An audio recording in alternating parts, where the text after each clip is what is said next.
സ്വാമി ശരണം. വാസവൻ കൊച്ചേട്ടനെ കണ്ടുകിട്ടുന്നവർ ആരെങ്കിലും ഉണ്ടെങ്കിൽ സന്നിധാനത്തെയോ പമ്പയിലെയോ നിലയ്ക്കലെയോ ഇൻഫർമേഷൻ സെൻ്ററുകളിൽ എത്രയും പെട്ടെന്ന് അറിയിക്കാൻ താല്പര്യപ്പെടുന്നു. ഈ അനൗൺസ്മെൻറ്റ് സത്യമാണ്. വാസവൻ കൊച്ചേട്ടനെ ഒരാഴ്ചയായിട്ട് കോട്ടയത്തോ അതിർത്തി ജില്ലയായ ശബരിമലയുള്ള പത്തനംതിട്ടയിലോ കാണുവാനേ ഇല്ല. ഭക്തജനങ്ങളടക്കം തിരക്കിക്കൊണ്ടിരിക്കുകയാണ് എവിടെയാണ് ഈ ദേവസ്വം മന്ത്രിയെന്ന്. മന്ത്രി എങ്ങോട്ട് പോയെന്ന് ആർക്കും ഒരു പിടിയില്ല.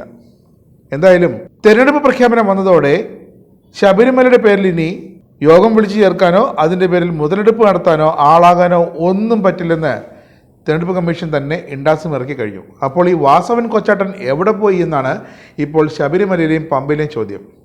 എന്തായാലും ആകെ മൊത്തം അവതാളത്തിലായി ശബരിമലയിലെ കാര്യങ്ങൾ. വാസവൻ കൊച്ചാട്ടനാകട്ടെ പുതുതായി ചുമതലയേറ്റ Devaswom board president K Jayakumar IAS എല്ലാം ഏൽപ്പിച്ചിട്ട് കാശിക്ക് പോയെന്നാണ് കേട്ടത്. വടക്കോട്ട് പോയ ഏതോ ഒരു തീവണ്ടിയിൽ വാസവൻ കൊച്ചാട്ടനെ പോലെ ഒരാൾ യാത്ര ചെയ്യുന്നതായി ചില ഓൺലൈനുകളിൽ വാർത്തയും വന്നിട്ടുണ്ട്. എന്തായാലും കെ ജയകുമാർ IAS ദേവസ്വം ബോർഡിന്റെ പൂർണ്ണ ചുമതല ഏൽപ്പിച്ച് വാസവൻ കൊച്ചാട്ടൻ മുങ്ങിയപ്പോൾ വന്ന് 2 ദിവസം പോലും ആകാത്ത കെ ജയകുമാറിന്റെ മുന്നിൽ കണ്ടത് ശബരിമലയിലെ നിയന്ത്രണങ്ങൾ പാളി, പോലീസ് സംവിധാനങ്ങൾ അട്ടിമറിക്കപ്പെട്ടു, ഭക്തർ തിരികെ പോകുന്നു, ദർശനം കിട്ടാതെ ഭക്തർ പമ്പയിൽ പോലും എത്താനാകാതെ തിരികെ പന്തളത്ത് പോയി അയ്യപ്പനെ തൊഴുത് സായുജ്യമടഞ്ഞ് തിരികെ മാലയൂരി വീട്ടിലേക്ക് പോകുന്നു എന്നൊക്കെയുള്ള വാർത്തകളാണ്. ശബരിമലയുടെ ചരിത്രത്തിൽ ഇതുവരെ ഇല്ലാത്ത ചില സംഭവ വികാസങ്ങളാണ് ഇത്തരത്തിൽ ഇപ്പോൾ നടന്നുകൊണ്ടേയിരിക്കുന്നത്. എല്ലാത്തിനും കാരണക്കാരൻ അയ്യപ്പൻ തന്നെയെന്ന് വ്യക്തം. കാരണം കോടാനുകോടി ജനങ്ങൾ വർഷങ്ങളായി തൊഴുത് പ്രാർത്ഥിച്ചുകൊണ്ടിരുന്ന ശബരിമല ശ്രീ അയ്യപ്പന്റെ തങ്ക അങ്കി ഒഴിച്ച് ബാക്കിയെല്ലാം ഈ ഇടത് സർക്കാരിന്റെ ദേവസ്വം ബോർഡ് പ്രസിഡന്റുമാരും ഉണ്ണികൃഷ്ണൻ പോറ്റിയും ഒക്കെ ചേർന്ന് അടിച്ചു മാറ്റി വിറ്റുകളയും ചെയ്തു. സ്വർണ്ണക്കടത്തല്ല സ്വർണ്ണക്കൊള്ളയാണ് നടന്നിരിക്കുന്നതെന്ന് വ്യക്തം. എന്തായാലും അതുകൊണ്ട് തന്നെയാണ് സംസ്ഥാന സർക്കാരിന് ഇത്തവണ ശബരിമല മുന്നൊരുക്കങ്ങളിൽ ഒരു താല്പര്യമില്ലാതിരുന്നത്. എന്തായാലും തദ്ദേശ തെരഞ്ഞെടുപ്പ് പ്രഖ്യാപിച്ചു കഴിഞ്ഞല്ലോ. അപ്പോൾ പിന്നെ ശബരിമല മണ്ഡല മകരവിളക്ക് സീസൺ തീർത്ഥാടനം നടന്നാലെന്ത്, നടന്നില്ലെങ്കിലെന്ത്? അതുകൊണ്ട് തങ്ങൾക്ക് യാതൊരു നേട്ടവുമില്ലെന്ന് മനസ്സിലാക്കിയതുകൊണ്ടാകും, ഒരു വരുമാനവും ലഭിക്കില്ല എന്ന് മനസ്സിലാക്കിയതുകൊണ്ടാകും ഇടത് സർക്കാർ ഇപ്പോൾ ഇതിനെക്കുറിച്ചൊന്നും മിണ്ടാത്തതും ദേവസ്വം മന്ത്രി ഈ ഭാഗത്തൊന്നുകൂടിയും യാത്ര ചെയ്യാത്തതും ഒരു കാര്യത്തിലും ഒരു വിഷയത്തിലും ഇടപെടാത്തതും. എന്തായാലും അത് നന്നായി.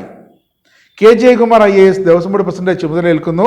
ADGP ശ്രീജിത്തിന്റെ ചുമതലയിൽ ശബരിമലയിലെ പോലീസ് സംവിധാനങ്ങൾ ഒരുവിധം കാര്യക്ഷമമായി മുന്നോട്ട് കൊണ്ടുപോകാൻ നടപടികൾ ആരംഭിച്ചിരിക്കുന്നു എന്ന നല്ലൊരു വാർത്തയാണ് ഇപ്പോൾ ഭക്തജനങ്ങൾക്ക് കേൾക്കാനുള്ളത്. അഭൂതപൂർവമായ തിരക്ക് കാരണം ആയിരക്കണക്കിന് ഭക്തജനങ്ങളാണ് ശബരിമലയിൽ ദർശനം നടത്താനാകാതെ പമ്പയിൽ നിന്നും സന്നിധാനത്തേക്കുള്ള മല കയറാൻ പോലും ആകാതെ തിരികെ പോയത്.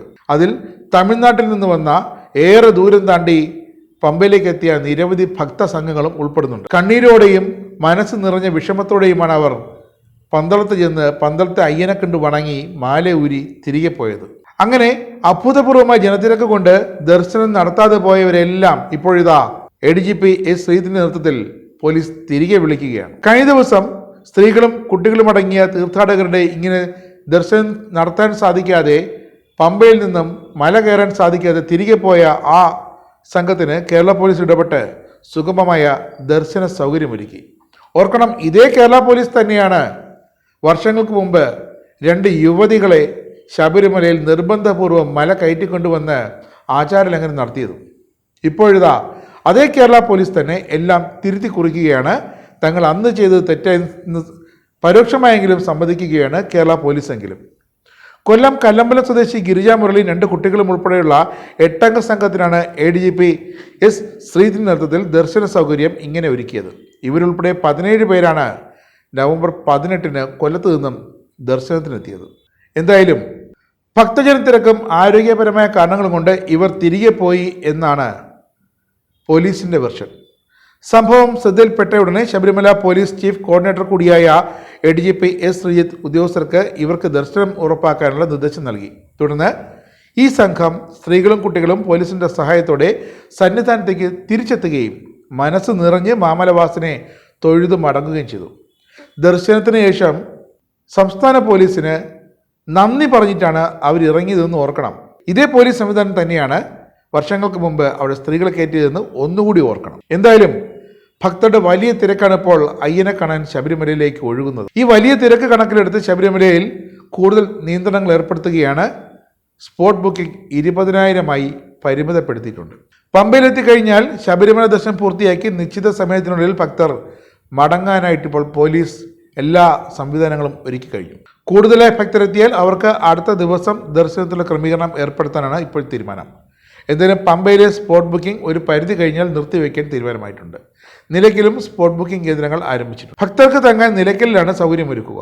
നിലയ്ക്കലിൽ നിന്നും പമ്പയിലേക്കുള്ള പ്രവേശനം നിയന്ത്രിക്കും, അത് ഉറപ്പാണ്. മരക്കൂട്ടം, ശരംകുത്തി, സന്നിധാനം പാതയിൽ കൂടുതൽ ജീവനക്കാരെ നിയോഗിക്കാൻ തീരുമാനമായിട്ടുണ്ട്. ക്യൂ കോംപ്ലക്സുകളിൽ എല്ലായിടത്തും ഭക്തർക്ക് കുടിവെള്ളവും ലഘുഭക്ഷണവും ചുക്ക് കാപ്പിയും നൽകും. ഇത് നട തുറന്ന വൃശ്ചികം 1 തലേദിവസം വൈകുന്നേരം തന്നെ നടപ്പാക്കിയിരുന്നെങ്കിൽ ശബരിമലയിൽ ദേവസ്വം ബോർഡിനെതിരെ ഇത്ര കണ്ട ആരോപണം ഉയരുമായിരുന്നില്ല. എന്നിട്ടും എല്ലാ പഴിയും കേരള പോലീസിനാണ്.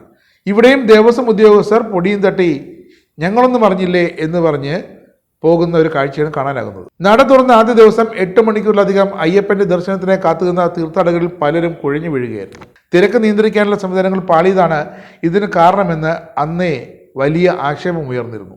ഇതിന് പിന്നാലെയാണ് പുതിയ നിയന്ത്രണങ്ങളും സംവിധാനങ്ങളും ഏർപ്പെടുത്തി ശബരിമലയിലെ തിരക്ക് ഒന്ന് നിയന്ത്രിക്കാനായിട്ട് പോലീസും പുതിയ ദേവസ്വം ബോർഡ് പ്രസിഡന്റും ചേർന്ന് പുതിയ നടപടികൾ ആരംഭിച്ചിരിക്കുന്നത്. എന്തായാലും അപ്പോഴും ശബരിമലയിലും സന്നിധാനത്തും പമ്പയിലും നിലയ്ക്കലുമെല്ലാം അനൗൺസ്മെന്റ് മുഴങ്ങുകയാണ്.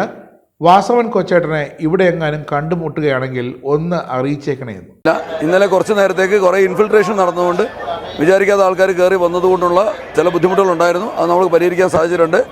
അതിൻ്റെ ഭാഗമായിട്ട് രോഗികളായിട്ടുള്ള ചിലർക്ക് ദർശനം കിട്ടാതെ മടങ്ങിയെന്ന് പറഞ്ഞപ്പോൾ അവരെ നമ്മൾ അങ്ങോട്ട് ബന്ധപ്പെട്ടിരുന്നു. അപ്പോൾ അവർ വീണ്ടും വരാനുള്ള സന്നദ്ധത പ്രകടിപ്പിച്ചു. അവർ രണ്ടാമത് ഇവിടെ കൊണ്ടുവന്ന് തൊഴിക്കാനുള്ള അവസരം ഉണ്ടാക്കിയിരിക്കുകയാണ്. അങ്ങനെ ഏതെങ്കിലും ജനുവിനായിട്ടുള്ള ഭക്തർക്ക് അവരുടെ വെർച്വൽ ക്യൂ എല്ലാം കിട്ടിയതിന് ശേഷം എന്തെങ്കിലും കാരണവശാൽ അവർക്ക് തൊഴാൻ പറ്റാതെ പോയാൽ അവർക്ക് വീണ്ടും അവസരം കൊടുക്കുന്നതാണ്. ഒരു ബുദ്ധിമുട്ടുമില്ല. അവരുടെ വെർച്വൽ ക്യൂ പാസ് അവർ വന്നിട്ട് ദർശനം കിട്ടിയില്ല എന്നുള്ളതിൻ്റെ രേഖ അവരുടെ കയ്യിലുണ്ടാവും. അവർ നമ്മളെ ബോധിപ്പിച്ചാൽ മാത്രം മതി. വീണ്ടും അവർക്ക് ദർശനം കൊടുക്കുന്നതായിരിക്കും. അതിപ്പോൾ ഓൾറെഡി നടന്നു കഴിഞ്ഞു. നമുക്കിനി അതിൻ്റെ തയ്യാറാണ്. ഇങ്ങനെ ആരെങ്കിലും മടങ്ങിയിട്ടുണ്ടെങ്കിൽ അത് ബോധ്യപ്പെടുത്തിയാൽ തീർച്ചയായിട്ടും അവർക്ക് ദർശനം കിട്ടുന്നതാണ്. 3500 പേര്, മൊത്തം 3500 പേര് ഇപ്പോഴത്തെ ഈ ഫേസിലുണ്ട്. ഈ സീസണിലെല്ലാം കൂടെ ആയിട്ട് ഒരു 18,000 കൂടുതൽ ആൾക്കാർ നമ്മൾ വിന്യസിക്കും. ഈ വന്നിരിക്കുന്ന ആൾക്കാരെല്ലാവരും തന്നെ കൃത്യമായിട്ട് പമ്പയിലും നിലയ്ക്കലും സന്നിധാനത്തോട് ഡ്യൂട്ടി ചെയ്തുകൊണ്ടിരിക്കുകയാണ്. NDRF ഒരു പ്ലറ്റൂൺ 30 പേരിന്ന് വന്നിട്ടുണ്ട്. ബാക്കി കുറച്ചുകൂടെ പേര് നാളെയായിട്ട് വരും.